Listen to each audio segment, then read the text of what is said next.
Ultimately, Nawaz Sharif fell to the military much in the same way as Bhutto had. Having first chosen Pervez Musharraf as the Chief of Army Staff, Nawaz Sharif belatedly tried to appoint a new army chief and remove Pervez Musharraf, but Pakistan succumbed to a fourth brush with direct military rule. Not long before this coup, the issue of Afghanistan had once again come to plague Pakistani politics. US President Bill Clinton wanted Nawaz Sharif's help in getting the Pakistan army to stop supporting the Taliban in Afghanistan and instead use its intelligence to locate Osama bin Laden. Fearing a military coup, the Pakistani Prime Minister was only too willing to oblige. A week before the drama that led to the overthrow of the PML-N government, both the Sharif brothers publicly condemned the Taliban, leading to the speculation that the government was pushing an American agenda in the region. This fueled resentments in GHQ and was one of the less well-publicized reasons for the coup. By the time the coup happened, the international opinion had already begun to turn against the Pakistani military. Even the Chinese were complaining of growing fundamentalism in Pakistan and in its powerful military, and had been annoyed to discover links between the ISI and the Islamic Uyghur militants in Xinjiang.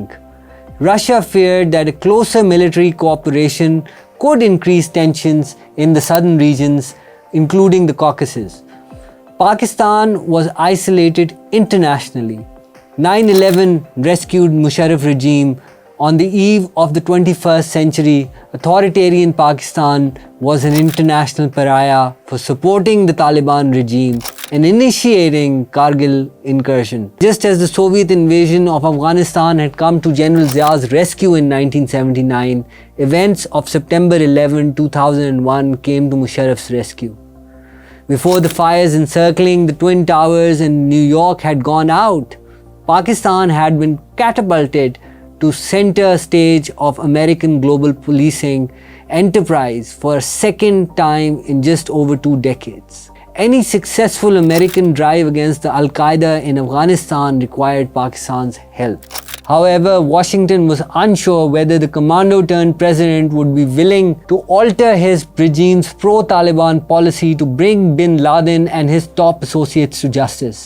President Bush's artless message, "You're either with us or against us." Musharraf took it as an ultimatum. Richard Armitage, Deputy Secretary of State, allegedly told the DG of ISI that if Pakistan opted for terrorists, it should be prepared to be bombed to Stone Age. Musharraf decided to join the war on terror. Musharraf said that the Taliban were not worth destroying Pakistan over. Their misplaced messianic zeal, fired by half-baked obscurantist clerics, went against the grain of Islam practiced by the majority of Pakistanis. Musharraf told his people, New Delhi had already offered to let the United States use India's air bases for expected strikes against Afghanistan. The war on terror was fraught with contradictions, however. Being the least trustworthy nation in the world from the American perspective and an indispensable ally in the war of retribution in Afghanistan was a paradox that defies simplistic explanations. As American military officials would later admit, they could not expect Pakistanis to break with the Taliban they had cultivated as strategic assets for 7 years. But operational cooperation from Pakistan had to be obtained in order to ensure a terrorist-free post-Taliban Afghanistan. So Washington lifted the sanctions imposed on Pakistan after the Musharraf coup and prepared a huge package worth billions of dollars of military and economic assistance as reward for support against terrorism. Meanwhile, the ISI was relocating Taliban in parts of Balochistan and the federally administered tribal areas of the northwest. The inherent incompatibility between Musharraf's cooperation in the war on terror and support for the Afghan Taliban and militant groups fighting in Kashmir was soon exposed. Just as he appeared to be digging his heels to break the military-mullah nexus, relations with India took a critical turn for the worse. On December 13, 2001, 5 heavily armed militants attacked the Indian Parliament in New Delhi. India reacted by amassing troops on its western border, forcing Pakistan to consider pulling its forces along the border with Afghanistan, just what Al-Qaeda and its associates wanted. The US need for Pakistan's operational support for war in Afghanistan averted the possibility of armed conflict between the two nuclear powers in the subcontinent. India backed off, allowing Musharraf to continue his high wire act. Musharraf presented himself as the final frontier between enlightened moderation and Talibanization of Pakistan. He now began his own project to prolong his rule. Facing intense internal and external pressure, Musharraf had accepted the Supreme Court's ruling, setting a time limit for his regime, and announced elections in early October 2002. After consulting the military manual on how to rule Pakistan, he called local body elections before those for national and provincial assemblies. The military's devolution plan, ending a 150-year-old scheme of local government, threw an already compromised system of district administration into confusion. Intent on ruling Pakistan, Musharraf decided to hold a national referendum in the April of 2002, seeking an extension in his term as president for 5 years. The referendum resulted in a high voter turnout with 97% voting yes, though these numbers were hotly disputed.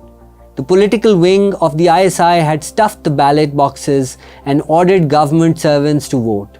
An embarrassed Musharraf publicly apologized for rigging and shifted the blame for the fiasco onto the head of ISI's political wing. The 2002 legislative elections went the same way.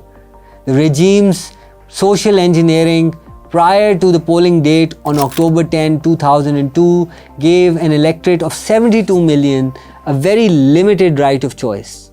The pro-regime PML-Q, which had broken off from Nawaz Sharif's PML-N, formed the government. However, the main beneficiary of the regime's pre-electoral manipulation was the Muttahida Majlis-e-Amal, an alliance of 6 Islamist parties, which secured 45 seats. It was the biggest ever electoral victory for religio-political parties, ironically under a military rule, who had recently jailed 2 of its top leaders for sedition. Thus, Musharraf managed to put together an authoritarian system which took him through to 2007. During this period, he changed 3 pliant prime ministers. In 2006, the regime killed Nawab Akbar Bhutto, the leader of the Bhutto tribe, and sparked off unrest in Balochistan. It was the events of 2007 that spelled the end for the Musharraf regime, starting with the decision to remove Chief Justice Iftikhar Mohammad Chaudhry. On March 9, 2007, Justice Chaudhry was summoned to the Army House in Rawalpindi and asked to resign. Chaudhry had irked the regime with his independent stand on several cases, including human rights violations in Balochistan and a petition against the privatization of Karachi steel mills that implicated the Prime Minister, Mr. Shaukat Aziz. This sparked off the lawyers' movement, which was backed by opposition parties and civil society groups. Meanwhile, in the federal capital, the Islamist Lal Masjid was assaulted and 200 people died. Media, which had been clamoring for action against Lal Masjid after a string of vigilante incidents against massage parlors in Islamabad, now accused the government of atrocities. In October 2007, Benazir Bhutto returned to the country after a much-touted deal and the controversial National Reconciliation Ordinance, which granted politicians immunity from prosecution under charges brought against them between 1986 and 1999. The day she landed, her convoy was attacked, killing 139. Benazir alleged that the attacks could not have happened without the complicity of the regime. On December 27, 2007, she was assassinated in Rawalpindi, not far from the general headquarters. A deal between the state's intelligence operatives and militants associated with the Taliban seemed more than likely.